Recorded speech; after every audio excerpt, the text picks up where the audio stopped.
Welcome dear students. आज हम लोग लास्ट चैप्टर शुरू कर रहे हैं, चैप्टर नंबर 20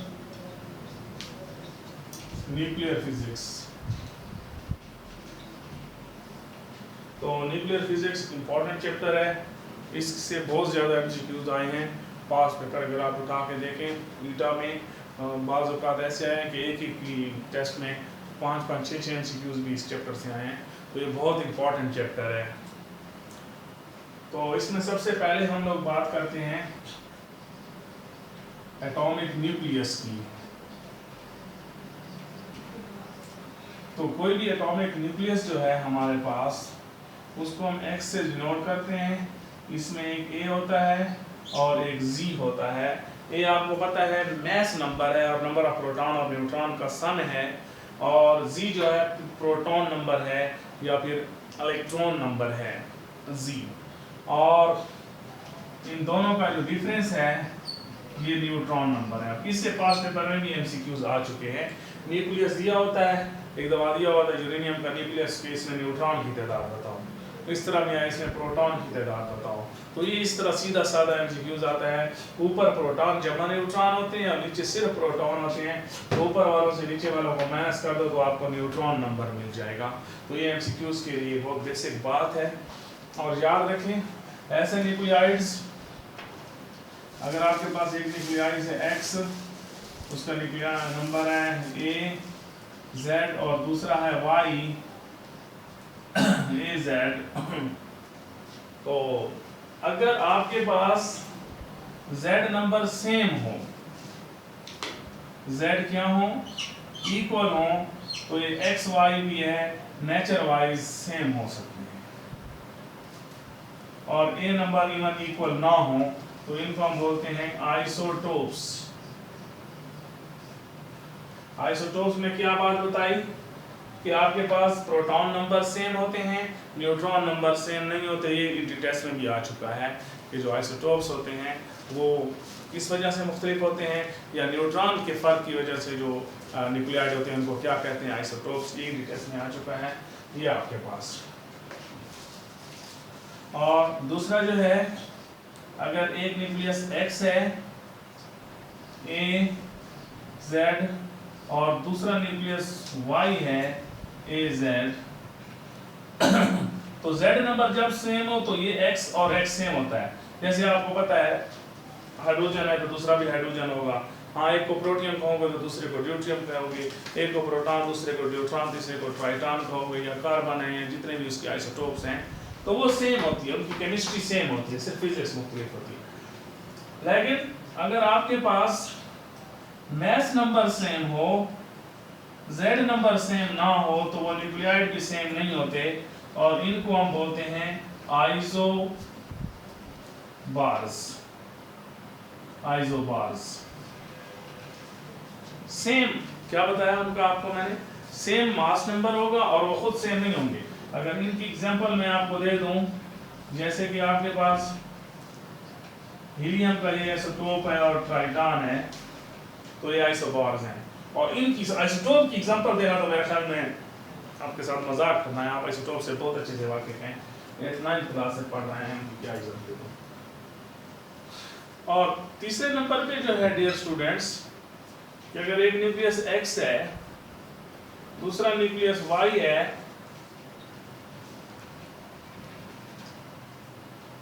और इनका Z सेम नहीं है, तो इसका मतलब है जब भी Z सेम ना हो ना, जब भी प्रोटॉन नंबर सेम ना हो, तो अंडरस्टूड बात है कि ये न्यूक्लियस अलग क्लास के हैं, इनकी फिजिक्स केमिस्ट्री दोनों अलग हैं, ये और चीजें हैं, मुख्तलिफ चीजें हैं, क्योंकि Z ही उसको बदल देता है। Z बदलने से उसकी शनाख्त बदल जाती है, Z प्रोटॉन नंबर। और AY भी सेम ना हो, सेम हो तो क्या चीज हो, A माइनस Z, इनको बोलते हैं आइसोटोन्स। A माइनस Z क्या चीज है, न्यूट्रॉन नंबर। यानी ऐसे न्यूक्लियाइड जिनमें न्यूट्रॉन की तादाद सेम हो उनको आइसोटोन्स कहते हैं, जिसके मैस नंबर सेम हो आइसोबार्स कहते हैं, जिनके चार्ज नंबर सेम हो तो और मैस नंबर डिफरेंट हो तो उनको आइसोटोप्स कहते हैं। ये आइसोटोन्स। मतलब मिसाल के तौर पे ये आपके पास हीलियम है 4 2 और ट्रिटियम है या ट्राइटॉन है, तो इसका डिफरेंस देखो 4 - 2 और 3 - 1 2 = 2। तो ये आइसोटोन की एग्जांपल भी आपको दे दी मैंने। इस तरह भी एमसीक्यूज में आ चुका है विच of the following have same number of neutron, ये एनडी टेस्ट में आ चुका है। तो सेम नंबर ऑफ न्यूट्रॉन में आपको जितने भी एमसीक्यूज दिए हुए हों तो उनमें सारों का ए माइनस जेड करते जाओ, जिनका ए माइनस जेड सही होगा वही राइट ऑप्शन होगा। तो ये एनडी टेस्ट में आ चुके हैं। इंपॉर्टेंट बातें हैं, बेसिक बातें हैं। तो ये एटॉमिक न्यूक्लियस के मुतालिक मैंने आपको बताया कि एटॉमिक न्यूक्लियस जो होता है बड़ा इंपॉर्टेंट होता है, और एटॉमिक न्यूक्लियस जो है उसमें इलेक्ट्रॉन्स नहीं होते हैं, उसमें सिर्फ प्रोटॉन और न्यूट्रॉन्स होते हैं। एकदम एनडी टेस्ट में ये भी आ चुका है कि which of the following have same number of electron as alpha particle. Alpha particle की तरह इलेक्ट्रॉनों की तादाद किस में होगी? हमें पता है अल्फा पार्टिकल में कोई इलेक्ट्रॉन नहीं होता। तो एक आपके पास इस तरह दिया हुआ था, मुख्तलिफ एलिमेंट दिए हुए थे, और एक H पॉजिटिव दिया हुआ था प्रोटॉन। प्रोटॉन में भी कोई इलेक्ट्रॉन नहीं होता और अल्फा पार्टिकल में भी कोई इलेक्ट्रॉन नहीं होता, तो ये राइट ऑप्शन था। इस तरह भी एमसीक्यूज आ चुके हैं पास्ट पेपर में। तो आप इन चीज़ों को ज़रा देखें और उनको समझने की कोशिश करें। इस तरह अच्छे अच्छे एमसीक्यूज आए हैं, वो हैं बड़ी बेसिक चीज़ें हैं, इसमें ऐसी कॉम्प्लिकेशन नहीं है कोई।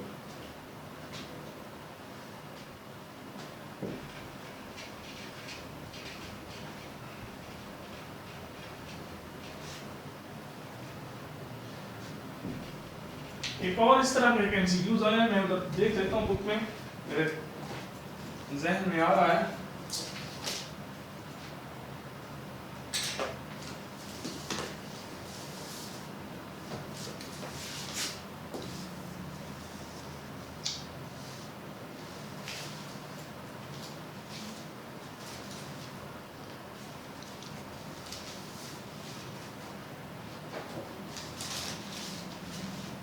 सॉरी फॉर दैट कि इधर मेरे पास बुक अवेलेबल नहीं है, वो बुक मेरे पास अवेलेबल नहीं है, पास पेपर की इधर पड़ी थी ऑफिस में।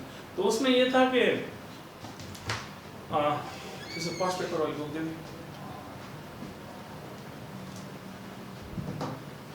वो बुक ला रहे हो एमसीक्यूज में जहन से निकल गया थोड़ा सा, उसको भी देख लेते हैं ना। तो चीज़ें मुश्किल नहीं है, बस आपको पता होना चाहिए ए क्या है। ये इस तरह के एमसीक्यूज भी आ चुके हैं सिंपल, कि total number of proton plus neutron क्या होता है, मैस नंबर होता है, नंबर ऑफ प्रोटॉन क्या होता है, जेड क्या होता है, प्रोटॉन नंबर होता है। तो ये बात ये एमसीक्यूज देख लें।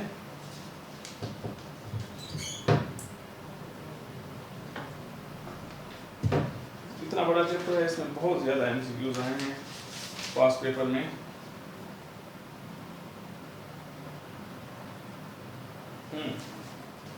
एक एमसीक्यूज देखें ना जरा, ये एमसीक्यूज आया है एक में, मेडिकल में आया है, 8 में इधर शो कर रहा है। कहता है an atom has net charge -1, कि एक एटम है उसके ऊपर जो नेट चार्ज है, नेट चार्ज उसके ऊपर -1 है। और -1 चार्ज का आपको मतलब पता है कि उससे एक इलेक्ट्रॉन उस पे आ चुका है।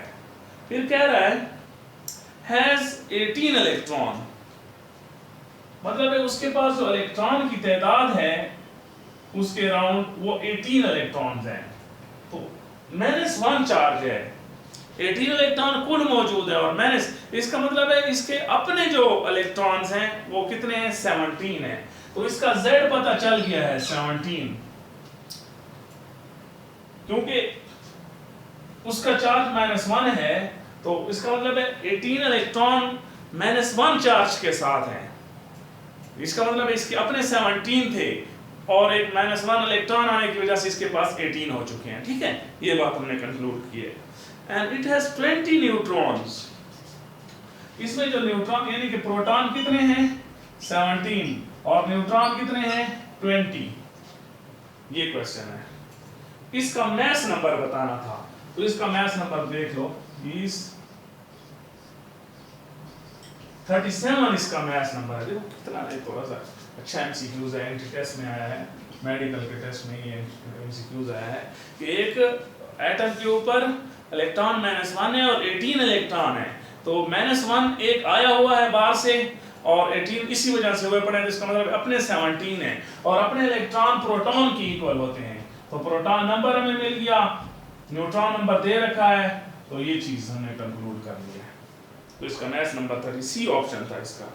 तो इस तरह एमसीक्यूज आ चुके हैं प्यारे बच्चों, आपने चीज़ों को समझना है तो आप समझेंगे तो आपका ही फायदा होगा, हमें तो इसमें इतनी वो दिलचस्पी नहीं है। कई एमसीक्यूज इस तरह रिलेटेड आए, आप थोड़ा सा कीमती टाइम निकाल लें और इनको करें।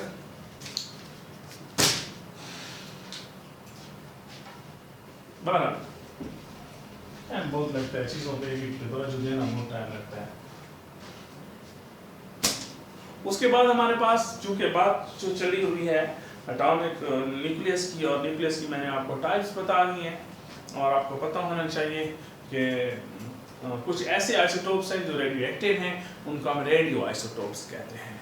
जैसे हाइड्रोजन का ट्रिटियम रेडियो एक्टिव है, इसी तरह कार्बन में कार्बन 14 और कार्बन 11 रेडियो एक्टिव हैं।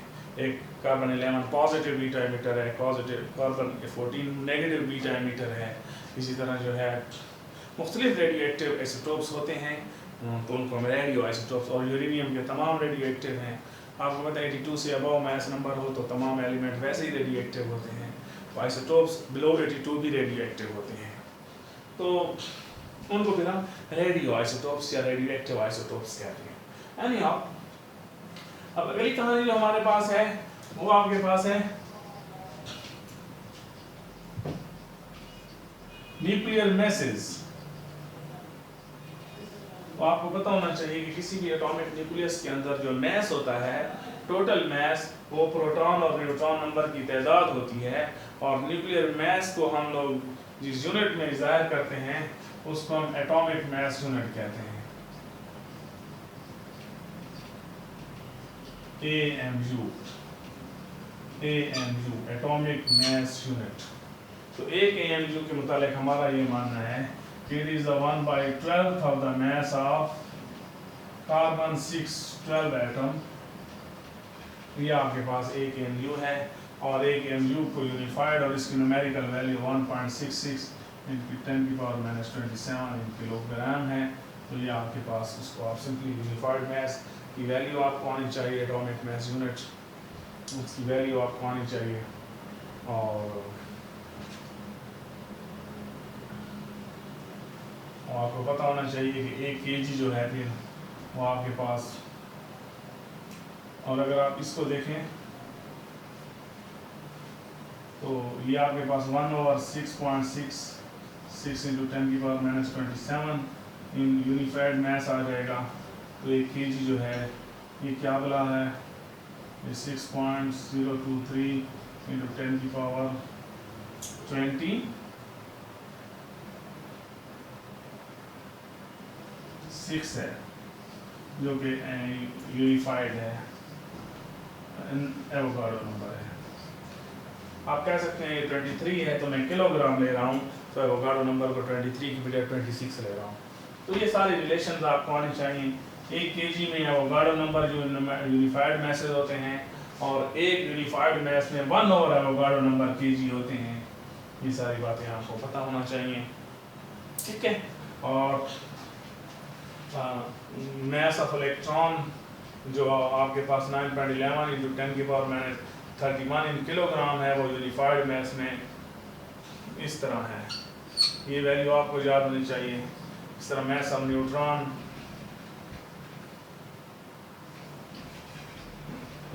किलोग्राम में है, और 1.008 यूनिफाइड मैस में है। इस तरह मैस ऑफ प्रोटॉन 1.673 × 10⁻27 किलोग्राम में है, और 1.007। ये सारे इंपॉर्टेंट हैं, ये वैल्यूज आप ज़बानी याद रखें न्यूक्लियर मैसेज में। बाकी मैस स्पेक्ट्रोग्राफ का प्रिंसिपल हम लोग तीसरे चैप्टर में पढ़ रहे हैं कि किस तरह हम न्यूक्लियर पार्टिकल्स को, चार्ज पार्टिकल को मैग्नेटिक फील्ड में फेंकते हैं और इलेक्ट्रिक फील्ड में तो वो डिफ्लेक्ट होते हैं, उसके हिसाब से हम उसका रेडियस और मैस एस्टिमेट कर सकते हैं, उसको रीड आउट कर ले। तीसरे चैप्टर में जो moving charge in magnetic field पढ़ा था, तो ये न्यूक्लियर मैसेज के फार्मूले अहम हैं। ज़रा ये वैल्यूज याद रखने, एक दफ़ा आ चुका है बोर्ड के पेपर में, एक दफ़ा ये वैल्यू आ चुकी है, तो डिटेल्स में भी आ सकती हैं। और एक और बात कि इसका एनर्जी कन्वर्जन फैक्टर जो है वो एक यूनिफाइड मास का वो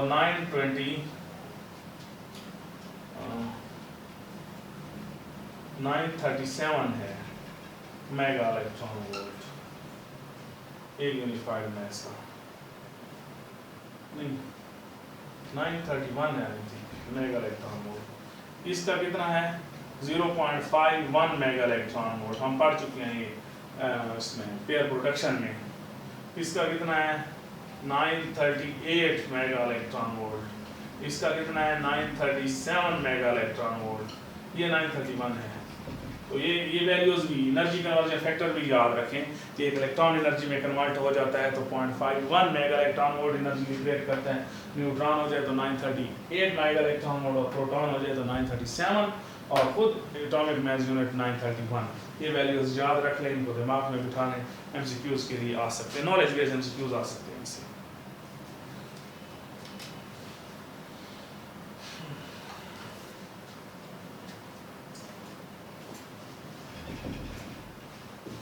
तो ये कहानी कंप्लीट हुई है।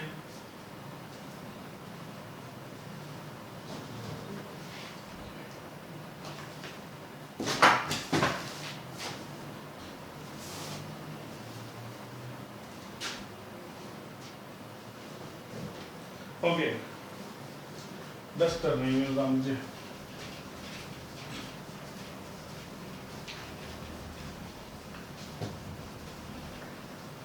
सब डस्टर देखने की तो चला गया।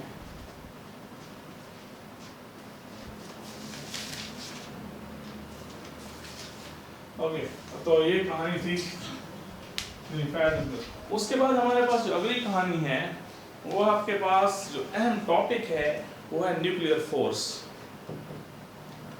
न्यूक्लियर फोर्स ये इनकी टेस्ट 19 में एमसीक्यूज आ चुका है, और वो भी कौन सी फोर्स, स्ट्रॉन्ग न्यूक्लियर फोर्स।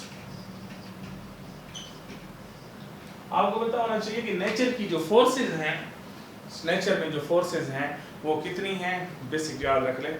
एक को बोलते हैं स्ट्रॉन्ग फोर्सेस, एक को बोलते हैं हम लोग वीक फोर्सेस, एक को बोलते हैं हम लोग इलेक्ट्रोमैग्नेटिक फोर्सेस, एक को बोलते हैं ग्रेविटेशनल। 4 किस्म की बेसिक फोर्सेस हम डिस्कस करते हैं, ग्रेविटेशनल, इलेक्ट्रोमैग्नेटिक, वीक फोर्सेस जो अल्फा बीटा गामा एमिशन काज करती हैं, और स्ट्रॉन्ग न्यूक्लियर फोर्सेस जो इंटर न्यूक्लियन होती हैं। ये दिलचस्प बात है कि अगर आपके पास न्यूक्लियस के अंदर जैसे हीलियम का न्यूक्लियस है तो ठीक है, न्यूट्रॉन न्यूट्रॉन तो इकट्ठे समझ में आते हैं, प्रोटॉन प्रोटॉन इकट्ठे किस मुंह से पड़े हुए हैं, क्योंकि सिमिलर चार्जेस हैं और कूलम्बिक फोर्स कूलम लॉ के मुताबिक हमें पता है एक दूसरे को धकेलते हैं। तो ये न्यूक्लियस क्यों आखिर स्टेबल पड़ा हुआ है। अब ये तो मैंने आपको हीलियम की एग्जांपल दिया, यूरेनियम में देखें तो 92 प्रोटॉन पड़े हुए हैं, लेड में देखें तो 82 प्रोटॉन पड़े हुए हैं। इतनी बड़ी तादाद में प्रोटॉन का इकट्ठा पड़ा होना, ये एक सवाल उठता है कि आखिर कौन सी फोर्स है जो इन्होंने इसको बाइंड किया है। तो उसका जवाब है वो स्ट्रॉन्ग न्यूक्लियर फोर्स है, वो न्यूट्रॉन भी, न्यूट्रॉन को छोटी एम से डिनोट करते हो या बड़े से आप जिसको, न्यूट्रॉन भी अट्रैक्टिव है, न्यूट्रॉन प्रोटॉन भी अट्रैक्टिव है, प्रोटॉन भी अट्रैक्टिव है, प्रोटॉन न्यूट्रॉन भी अट्रैक्टिव है। और ये इनके जो ये फोर्सेस एक खास पार्टिकल के एक्सचेंज की वजह से होती हैं, और इनके जो एक्सचेंज पार्टिकल हैं उनको हम बोलते हैं पायोन्स पार्टिकल। न्यूट्रॉन के बीच न्यूट्रल पायोन होते हैं, न्यूट्रॉन टू प्रोटॉन जो है न्यूट्रल, और proton to neutron positive, neutron to proton negative, proton to neutron positive, और प्रोटॉन टू प्रोटॉन न्यूट्रल। ये पायोन पार्टिकल कितने किस्म के होते हैं, नो चार्ज, पॉजिटिव चार्ज और negative charge. Proton to neutron positive, P for proton, P for positive, neutron to proton negative, N for neutron और N for negative, और similar proton neutron. तो इन पार्टिकल के एक्सचेंज की वजह से ये फोर्स होती है, और ये फोर्स इतनी ताकतवर है कि ये कूलम रिपल्सिव फोर्स से ज्यादा ताकतवर है, जिसकी वजह से रिपल्जन के बावजूद न्यूक्लियस में प्रोटॉन आपस में जकड़े होते हैं और न्यूट्रॉन आपस में जकड़े होते हैं। तो तो ये टेस्ट में एमसीक्यूज आ चुका है। ये फोर्स कहाँ ज्यादा होती है, तो हर केस में ये फोर्स सेम है, न्यूट्रॉन न्यूट्रॉन भी उतनी है, प्रोटॉन प्रोटॉन भी उतनी है, प्रोटॉन न्यूट्रॉन न्यूट्रॉन प्रोटॉन भी उतनी ही फोर्स है। और पार्टिकल एक्सचेंज और ये पिछले साल जो एमसीक्यूज आया है कि स्ट्रॉन्ग न्यूक्लियर फोर्स जो है वो किस चीज पे डिपेंड करती है, टेम्परेचर पे, ह्यूमिडिटी पे, और एक और फैक्टर दिया हुआ था, तो किसी चीज पे डिपेंड नहीं करती, ये स्पिन पे डिपेंड करती है, एंगुलर मोमेंटम या स्पिन पे डिपेंड करती है। वो ऑप्शन में मौजूद नहीं था, टेम्परेचर था, ह्यूमिडिटी था या कोई और इस तरह के केसेस थे, तो एक्सटर्नल चेंजेस पे डिपेंड नहीं करती। हाँ चार्ज था, ये चार्ज पे डिपेंड नहीं करती, जैसे कूलम्बिक फोर्स चार्ज पे डिपेंड करती है, ये फोर्स चार्ज पे डिपेंड नहीं करती। न्यूट्रल के बीच भी है, न्यूट्रल चार्ज के बीच भी है, चार्ज चार्ज के बीच भी है, न्यूट्रल चार्ज। और ये फोर्स एट्रैक्टिव है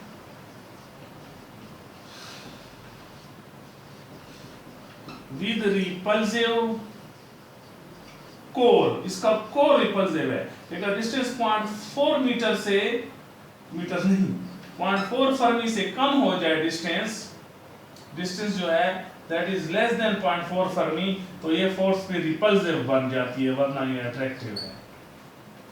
हाँ जी, और याद रखें कि पयान पयान के बीच भी एक्सचेंज पार्टिकल होते हैं, उनको हम बोलते हैं gluons.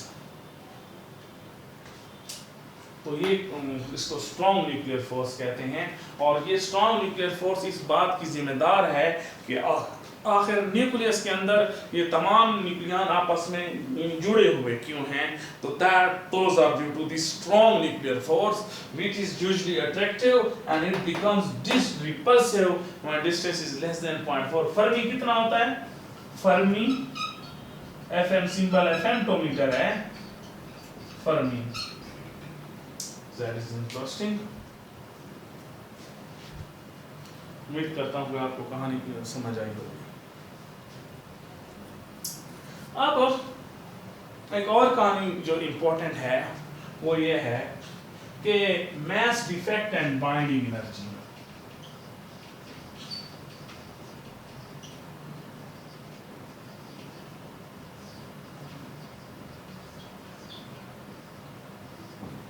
mass defect and binding energy, अब आपने इस बात को समझना है। देखिए आमतौर पे देखा गया है कि न्यूक्लियन के जो न्यूक्लियस के अंदर होते हैं तो उनका न्यूक्लियस में मैस करो तो और आता है और इंडिविजुअल मैस और आता है, तो लिहाजा मैस में कमी को हम मैस डिफेक्ट कहते हैं। क्या कह रहा हूँ कि न्यूक्लियस, जैसे आपके पास न्यूट्रॉन है ना, न्यूट्रॉन में एक प्रोटॉन होता है और एक न्यूट्रॉन होता है, लेकिन न्यूट्रॉन का जो न्यूक्लियस है, यानी कि न्यूक्लियस का मैस करो न्यूट्रॉन का, mass of nucleus of neutron, और mass of individual proton and individual neutron जो है, इन दोनों को जो डिफरेंस करो उसको फर्क आ जाता है। और देखा गया है कि ये जो मैस ऑफ प्रोटॉन और न्यूट्रॉन अलग अलग हैं, इधर मैं डी ना लिख दूं न्यूक्लियस की बजाय, तो वो न्यूट्रॉन के मैस से ज्यादा है, यानी कि न्यूक्लियन जब न्यूट्रॉन के अंदर आ जाते हैं तो वो हल्के हो जाते हैं। प्रोटॉन न्यूट्रॉन न्यूट्रॉन से बाहर मैसिव है और न्यूट्रॉन के न्यूक्लियस के अंदर उसका मैस कम हो जाता है, और उसको हम बोलते हैं मैस डिफेक्ट। और मैस डिफेक्ट का जो जनरल फार्मूला होगा, ये टेस्ट में आ चुकी है ना, तो जनरल फार्मूला मैस डिफेक्ट का क्या होगा, Z proton, mass proton number को Z से डिनोट करते हैं, Z number of proton into mass of proton, और number of neutron into mass of neutron, ये न्यूट्रॉन नंबर का फार्मूला है ना, माइनस मैस ऑफ न्यूक्लियस, ये आपके पास मैस डिफेक्ट का जनरल फार्मूला होगा। अगर आप न्यूट्रॉन के लिए पुट करें ना, आपको पता है न्यूट्रॉन का Z1 है, यहाँ 1 आ जाएगा, न्यूट्रॉन का A2 है, A-1 वही 1 आ जाएगा, ये चीज वापस बन जाएगी। तो ये जनरल फार्मूला टेस्ट में आ चुका है, ये इंपॉर्टेंट है मैस डिफेक्ट का, कि प्रोटॉन की तादाद और उनका मैस, न्यूट्रॉन की तादाद और उनका मैस न्यूक्लियस से बाहर और वही सब न्यूक्लियस के अंदर कम आ जाते हैं, मैस में फर्क आ जाता है। और सवाल उठता है ये मैस किधर चला जाता है, ये मैस बाइंडिंग एनर्जी में कन्वर्ट हो जाता है, ये मैस बाइंडिंग एनर्जी में कन्वर्ट हो जाता है।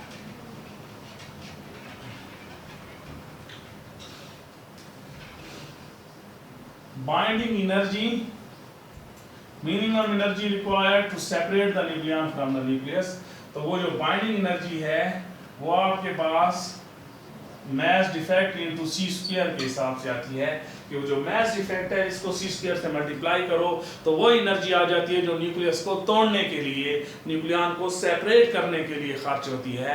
तो जब वो न्यूक्लियस में चले जाते हैं तो वो mass फिर बाइंडिंग एनर्जी में कन्वर्ट हो जाता है, और जब आप उनको तोड़ते हैं तो उतनी एनर्जी देंगे ताकि वो एनर्जी mass में कन्वर्ट हो जाए। जैसे न्यूट्रॉन का न्यूक्लियस है ना, इसका जो mass डिफेक्ट आता है उसको c स्क्वायर से मल्टीप्लाई करो तो उसके लिए बाइंडिंग एनर्जी आ जाती है 2.3 मेगा इलेक्ट्रॉन वोल्ट। न्यूट्रॉन की बात कर रहा हूं, यानी कि न्यूट्रॉन में जो mass का फर्क आता है उसको c स्क्वायर से मल्टीप्लाई, और देखा गया है कि न्यूट्रॉन के अंदर न्यूक्लियन को तोड़ने के लिए, सेपरेट करने के लिए एनर्जी ही चाहिए होती है। तो ये बाइंडिंग एनर्जी का फिर जनरल फार्मूला आपके सामने आया चाहता है, mass of proton into their number, mass of neutron into their number minus mass of the nuke multiplied by c squared, that is a general formula for the binding energy। हम लोग binding energy की बजाय एक और quantity में बहुत ज्यादा interested होते हैं जिसको हम बोलते हैं packing fraction. Packing fraction is the binding energy per nucleon. Per nucleon के सर पे जो बाइंडिंग एनर्जी होती है उसको हम पैकिंग फ्रैक्शन कहते हैं, और पैकिंग फ्रैक्शन आपके सामने आ चुका है और ये उसका फार्मूला है पैकिंग फ्रैक्शन का पर न्यूक्लियन। जैसे न्यूट्रॉन के केस में न्यूक्लियन कितने हैं, 2, तो 2.3 डिवाइडेड बाय 2 कर देंगे, 0.15 मेगा इलेक्ट्रॉन वोल्ट इस तरह आ जाएगी। तो ये बाइंडिंग एनर्जी जो है वो हम पर न्यूक्लियन के हिसाब से देख रहे होते हैं कि एक न्यूक्लियन के सर पे बाइंडिंग एनर्जी कितनी है, वो ज्यादा है या फिर कम है। तो बाइंडिंग एनर्जी याद रखें, जितनी एक न्यूक्लियन के सर पे ज्यादा होगी उतना ही उसका मैस एनर्जी में कन्वर्ट हो चुका होगा और वो न्यूक्लियस उतना ही ज्यादा स्टेबल होगा। तो this is the measure of stability of the nucleus. तो जितनी ज्यादा होगी जिस न्यूक्लियस के लिए, वो न्यूक्लियस उतना ही स्टेबल होगा। अगर आप इस बाइंडिंग एनर्जी को प्लॉट कर दें, बाइंडिंग एनर्जी पर न्यूक्लियन को, तो इस तरह का ग्राफ आता है। तो याद रहे कि ये कुछ ऐसे न्यूक्लियाइड हैं जैसे हीलियम है, ठीक है, जैसे नियॉन है, जैसे कार्बन है, ऑक्सीजन है, ये न्यूक्लियन, इनकी बाइंडिंग एनर्जी लाइटर होने के बावजूद भी अच्छी है, वरना जो बहुत लाइटर है उनकी बाइंडिंग एनर्जी कम है। सबसे टॉप पे जो बाइंडिंग एनर्जी है वो 8.8 मेगा इलेक्ट्रॉन वोल्ट है, 56 की, जो कि आयरन है सबसे टॉप पे। याद रखें कि ये 50 से लेकर 120 तक, 50 से कम भी कम है और 50 से 120 तक ये अच्छी वैल्यू में है, और 120 के बाद ये कम होने लग जाती है। 120 के बाद बाइंडिंग एनर्जी A120 के बाद, जैसे कि यूरेनियम जो है कितना है आपको पता है, 235 या 238 है यूरेनियम, तो उसकी फिर 7.7 मेगा इलेक्ट्रॉन वोल्ट है। यानी 0 से 50 या 40 तक जो ही बढ़ते ऑर्डर में ज्यादा है, हल्कों की कम है और हैवियर की ज्यादा है। ये वाहिद हल्के न्यूक्लियाइड हैं जिनको एक्सेप्शन हासिल है, इनका जिनका मैस नंबर 4 से बढ़ता है। ये 4, फिर 8 करो 8, 12 कार्बन है और फिर 16 ऑक्सीजन है। ये पता नहीं इनके बाइंडिंग एनर्जी, इसमें मुख्तलिफ फैक्टर्स हैं, फिर equal number of proton, neutron और पैरिटी और फैक्टर्स भी हैं। तो अब मतलब आपको कोई कहता है इस तरह यूरेनियम है और यूरेनियम के बाद का न्यूक्लियस है, यूरेनियम के बाद जो भी है, नेप्टूनियम है, जो भी है 239, तो उसकी यानी कि 238 की ज्यादा होगी या 239 की ज्यादा होगी, तो 239 की कम होगी 238 की, क्योंकि 120 के बाद बड़े वालों की बाइंडिंग एनर्जी कम होती है। इस तरह एक्सक्यूज में आ सकते हैं ना, मतलब आपको कहता है एक न्यूक्लियस है, उसका मैस नंबर है 238 और एक है 239, तो बाइंडिंग एनर्जी किसकी ज्यादा होगी, तो इसकी ज्यादा होगी और इसकी कम होगी। बढ़ते ऑर्डर में ख्याल रखना है। और लाइटर में फिर तरह तरतीब उसी तरह चलती है, और 150 से 120 तक अच्छी है ये। तो ये इंपॉर्टेंट है, इसको हम बाइंडिंग एनर्जी कर्व कहते हैं। आयरन सबसे टॉप पे है, आयरन इज मोस्ट स्टेबल, और हर चीज नेचर में स्टेबिलिटी की तरफ आना चाहती है। यूरेनियम जो है, यूरेनियम 235 से 38 वो टूट कर बेरियम और क्रिप्टॉन में लाइटर बन जाते हैं ना, वो आयरन 56 की तरफ आ जाते हैं। और ये जो प्रोटॉन और न्यूट्रॉन वगैरह हैं, ये फ्यूज होकर हीलियम बन जाते हैं, और हर चीज यानी कि बड़े न्यूक्लियाई जो है वो टूट कर आयरन की तरफ आते हैं क्योंकि बहुत हैवियर है। यानी कि जो फिजन रिएक्शन है that is due to get stability to attain the mass number near to iron, और जो फ्यूजन रिएक्शन है वो भी इसी की कंसिक्वेंसी है कि लाइटर फ्यूज होकर हैवियर आयरन की तरफ जाएंगे और हैवियर ब्रेक होकर आयरन की तरफ जाएंगे। तो लिहाजा फिजन और फ्यूजन रिएक्शन जो हैं वो भी बाइंडिंग एनर्जी कर्व की कंसिक्वेंसीज हैं, स्टेबिलिटी की तरफ आने की कंसिक्वेंसीज हैं। तो ये बड़ी बेसिक बातें हैं, इनको दिमाग में रखें। तो बाइंडिंग एनर्जी की कई एमसीक्यूज इस तरह फार्मूलाज में आ चुके हैं पैकिंग फ्रैक्शन के हवाले से, आपको ये बेसिक बातें पता होनी चाहिए, तो आप इनको जरा करें।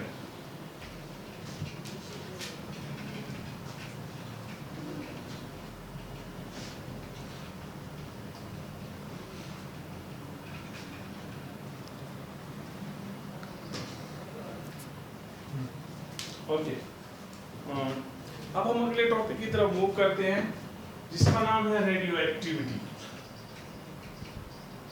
जिससे एमसीक्यूज टेस्ट में बहुत ज्यादा आए हुए हैं, पता हो। रेडियो एक्टिविटी क्या होती है? दो किस्म की होती है, एक आर्टिफिशियल होती है जो हम इंड्यूस करते हैं, किसी चीज के अंदर कोई पार्टिकल मार के वो फिर रेडियो एक्टिव हो जाता है। एक होती है आर्टिफिशियल, तो आर्टिफिशियली जो है ये हेनरी बैकोरल ने डिस्कवर की थी पिछली सेंचुरी में। तो ये आपके पास जो जिसको हम बोलते हैं नेचुरल रेडियो एक्टिविटी, तो वो कहती है spontaneous emission, spontaneous emission of alpha, which is helium, nucleus, beta, electron, positive or negative, and gamma, electromagnetic waves। तो इस तरह तीन किस्म की रेडिएशन का खुद ब खुद किसी न्यूक्लियस से निकल जाना जो है वो रेडियो एक्टिविटी कहलाता है, और वो भी नेचुरल रेडियो एक्टिविटी। तो अब सबसे पहले हिस्से में जो रेडियो एक्टिविटी है उसको हम बोलते हैं alpha emission. Dear student, alpha emission जो है, एक न्यूक्लियस अगर X है और उसने अल्फा पार्टिकल एमिट कर दिया तो वो Y हो जाएगा, उसकी नेचर तब्दील हो जाएगी, क्योंकि उसके Z में 2 कमी हो जाएगी और A में 4 कमी आ जाएगी। तो ये इस तरह के एमसीक्यूज आपको दिए जा सकते हैं कि कौन सा रिजल्टेंट न्यूक्लियस बनेगा। मिसाल के तौर पे आपसे कहता है यूरेनियम 238 है 238, उसने जब अल्फा एमिट किया तो वो क्या बनेगा? तो कॉमन सेंस है, इधर बन जाएगा 90 और ऊपर बन जाएगा 234, 90 और 234। अब इस तरह के ऑप्शन मौजूद होंगे, अब उसका नाम ना जिस ऑप्शन में 90 और 234 आपको नजर आ जाए वही राइट ऑप्शन होगा। तो ये थोरियम होता है, थोरियम। तो ये आपके पास इस तरह इसको मिस कर देगा। आपने सिर्फ ये देखना है, आपको पता होना चाहिए कि न्यूक्लियर रिएक्शन के अंदर जो है वो न्यूक्लियर नंबर जो है वो कंजर्व होता है, चार्ज नंबर कंजर्व होता है। अगर इधर 92 है तो इधर 92 ही बनेगा, इस तरह बैलेंस करना पड़ता है। इधर 34 है तो इधर 238 है तो इधर 238। ये खुद जब ये 4 और ये 2 है तो 38 में से 4 निकालो तो 34, और 92 है तो 2 निकालो तो 90। कॉमन सेंस है, इस तरह एमसीक्यूज आ सकते हैं। बहुत इंपॉर्टेंट है, मैं और एग्जांपल नहीं देता, आप खुद करें। ये कौन सा रिजल्ट है? ऐसा भी कह सकता है कि 2 अल्फा पार्टिकल निकले हैं तो 2 में डबल ट्रांसम्यूटेशन होगी, XY बनेगा और y से हो सकता है उसको फिर y प्राइम या z का नाम दे दें, वो फिर एमिशन करेगा। और फाइनली अल्फा पार्टिकल अगर 2 निकल के आए तो जो रिजल्टेंट जो डॉटर न्यूक्लियाई होगा उसमें मैस में 4 + 4 8 कमी होगी और z में 2 + 2 4 कमी होगी। तो जितने अल्फा पार्टिकल एमिशन बात करें आप उसके हिसाब से रिजल्टेंट न्यूक्लियस ढूंढ सकते हैं, पॉइंट्स टू।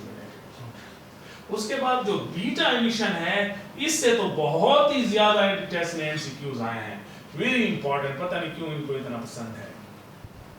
तो याद रखें जो बीटा एमिशन होता है, बीटा एमिशन जितने भी एमिशन हैं इसके मुतालिक हमारा ये मानना है कि this is due to weak nuclear forces, weak nuclear forces जिनके एक्सचेंज पार्टिकल्स को हम बोसॉन्स कहते हैं। स्ट्रॉन्ग न्यूक्लियर के एक्सचेंज पार्टिकल्स जो होते हैं वो पायन्स होते हैं और फिर पायन के बीच ग्लूऑन्स होते हैं, ग्लूऑन्स। और जो वीक न्यूक्लियर फोर्सेस हैं इनके जो एक्सचेंज पार्टिकल्स हैं उनको हम बोलते हैं बोसॉन्स, W और Z बोसॉन्स। आपने कभी नाम सुना है या नहीं सुना? तो बीटा एमिशन 2 किस्म की है, एक जो बहुत अहम है वो नेगेटिव बीटा एमिशन है। नेगेटिव बीटा एमिशन खुद इलेक्ट्रॉन, तो नेगेटिव बीटा एमिशन उस वक्त होती है कि न्यूक्लियस के अंदर मौजूद न्यूट्रॉन जो है वो आपके पास प्रोटॉन बन जाता है, और जब ये एमिशन होती है न्यूट्रॉन प्रोटॉन बनता है तो उसके साथ ये बीटा एमिशन होती है ताकि न्यूट्रलिटी मेंटेन रहे।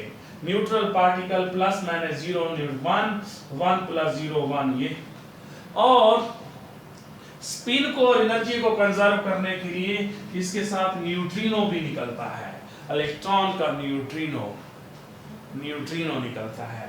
और इलेक्ट्रॉन के न्यूट्रिनो, नेगेटिव इलेक्ट्रॉन के न्यूट्रिनो को हम एंटी न्यूट्रिनो बोलते हैं।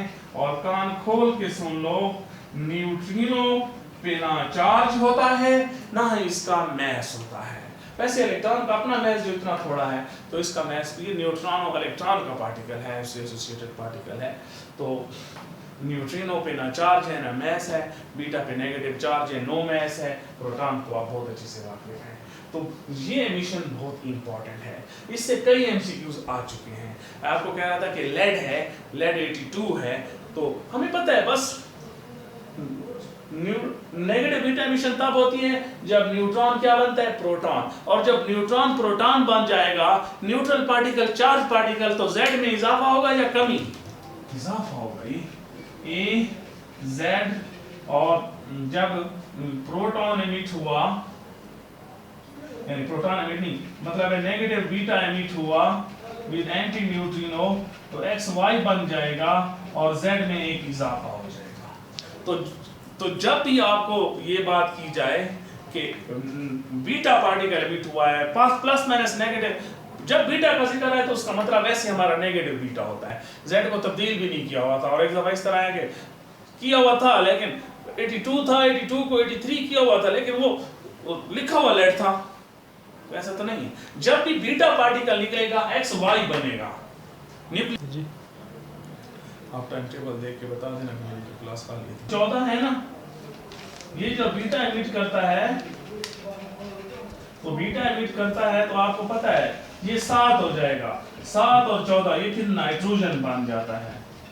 तो इस तरह आ जाएगा कि ये क्या बन जाएगा। ये बहुत एमसीक्यूज आ चुके हैं, मेहरबानी करें इनको करें।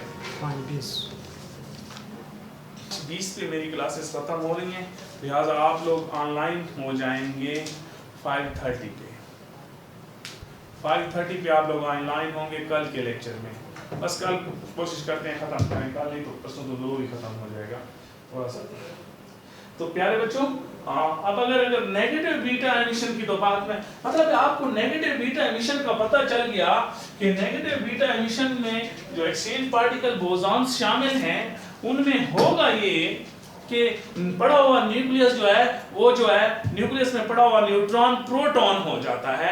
तो ज़ाहिर बात है प्रोटॉनों की तादाद जब बढ़ती है तो Z में इजाफा होता है। इसकी एग्जांपल भी दे दी, और भी एग्जांपल है, थोरियम जो है वो प्रोएक्टेनियम हो जाता है वगैरह वगैरह, पर so many examples, don't have time that much. ये और अगर पॉजिटिव बीटा एमिशन होती है तो प्रोटॉन फिर न्यूट्रॉन बन जाता है। और इसके साथ न्यूट्रिनो निकलता है, न्यूट्रिनो। तो प्रोटॉन, तो इसका मतलब है अगर न्यूक्लियस AZ है, पड़ा हुआ चार्ज पार्टिकल न्यूट्रल बन गया, तो Y में Z में एक कमी आ जाएगी, point to be noted not. जैसे कार्बन 11 जो है, कार्बन 11 ये जब पॉजिटिव प्रोटॉन एमिट करता है, बीटा पार्टिकल एमिट करता है, पॉजिटिव इलेक्ट्रॉन एमिट करता है, तो इसमें कमी आ जाएगी 5 तो फिर बोरॉन होता है ना। तो ये सारी चीजों टेस्ट में एमसीक्यूज में आमतौर पे ये पूछा होता है ना, एक बीटा पार्टिकल निकला है या 2 निकले हैं, तो आपने बस इसको बैलेंस करना, आप इसकी परेशान ना हो कि बोरॉन बनेगा या जो भी बनेगा, उसने वो गलत नहीं किया होता, सिर्फ यहाँ पे आपको वो आपने इसको कंजर्व रखना है।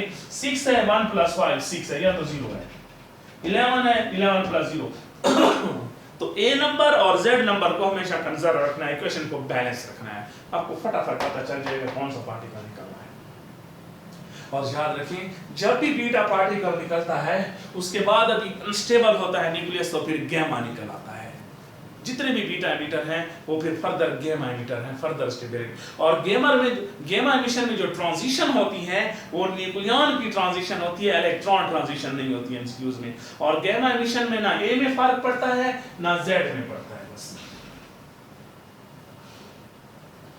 गैमा एमिशन में ना ए बदलता है ना Z बदलता है, A भी वही रहता है,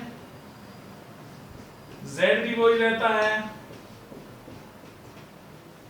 बस न्यूक्लियस लोएस्ट एनर्जी स्टेट में आ जाता है। तो गैमा से भी एक दफा टेस्ट में एमसीक्यूज आ चुका है, तो उसमें AZ नहीं बदलता। आपको पूरी कहानी मैंने बता दी है, प्लीज मेहरबानी फरमाएं और इनके तमाम पास पेपर हुए तो एमसीक्यूज कर डालेना, ताकि फ्यूचर में इस तरह एमसीक्यूज आए तो। और 2 3 बीटा पार्टिकल की बात कर रहा हो तो बस आप समझ जाओगे, जब नेगेटिव बीटा निकलेगा तो प्लस होगा, उलट सोचें, पॉजिटिव बीटा निकलेगा तो माइनस होगा, कौन Z। A में क्या फर्क पड़ेगा, नहीं पड़ेगा, क्योंकि बीटा पार्टिकल इलेक्ट्रॉन है, उसका मास नेग्लिजिबली स्मॉल है, हम उसको 0 तस्लीम करते हैं। ये बात कहानी मैंने आपको डिस्कस किया। तो रेडियोएक्टिविटी में पहुंच गए, हाफ लाइफ और उसके कॉन्सेप्ट भी बहुत इंपॉर्टेंट हैं। आज आप लोग भी टेस्ट के बहुत थके होंगे, क्लास भी बहुत थोड़ी चल रही है, हाफ लाइफ और उसके रिलेटेड एमसीक्यूज और न्यूमेरिकल में कल डिस्कस करूँगा। अपना बहुत ख्याल रखिएगा, अल्लाह हाफिज़।